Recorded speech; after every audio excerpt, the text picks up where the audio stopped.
Wait, namatay si Liz? Namatay si Liz sa Hi mga mi, eto na nga!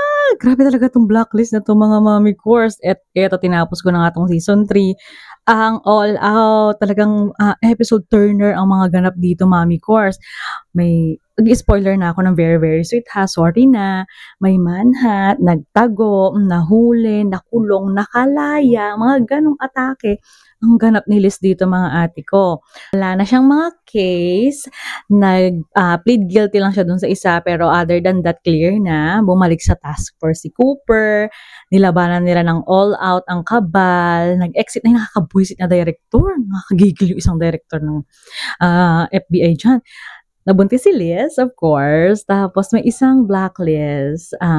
Nagkaroon ng isa pang red. May isa pang Reddington na lumabas. Nagkagulo ang empire ni Reddington ng very sweet. Pero na-resolve din naman. Pero nakakaano talaga yung mga blacklist ng season 3 na to. Hindi ko alam kung ano pa i-expect ko sa mga susunod na season. Kasi parang every season, ang daming bago, ganyan. Ano pang i-offer nila sa mga susunod na season? Parang hanggang season 10 ito mga ate, grabe 'di ba? Ano pa? Wait, namatay si Liz. Namatay si Liz sa season 3 tapos parang naiyak ako ng very sweet, medyo naluha tayo. And ayun, dahil dun sa namatay nga si Liz, very spoiler na, nagkaroon ng konting flashback, pero parang illusion lang ni Red. Lumabas yung nanay ni Liz, gano'n. Tapos lalabas din yung nanay ni Tom, ganyan. Ayan, magkaroon ng mga kampihan para mabigay ng justice si Liz, yung mga magkakalaban, ganyan. Si Solomon, na nanggigigil talaga ako kay Solomon. And of course, ang daming twist kay Alexander Kirk. Ay abangan nyo yon.